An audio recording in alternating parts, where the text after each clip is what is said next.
मैं ऐसे मोड़ पर अपनी कहानी छोड़ आया हूँ। मैं ऐसे मोड़ पर अपनी कहानी छोड़ आया हूँ। किसी की आँख में पानी ही पानी छोड़ आया हूँ।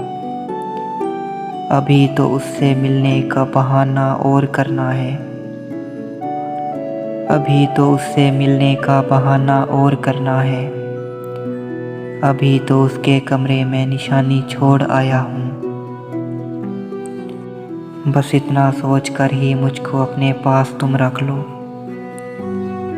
बस इतना सोच कर ही मुझको अपने पास तुम रख लो।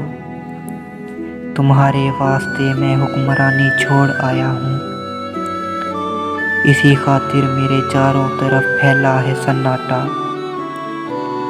इसी खातिर मेरे चारों तरफ फैला है सन्नाटा। कहीं मैं अपने लफ्ज़ों के मानी छोड़ आया हूँ।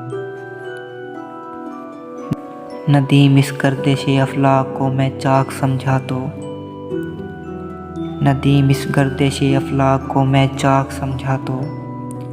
वहाँ पर ज़िंदगी अपनी बनानी छोड़ आया हूँ। मैं ऐसे मोड़ पर अपनी कहानी छोड़ आया हूँ। किसी की आँख में पानी ही पानी छोड़ आया हूँ।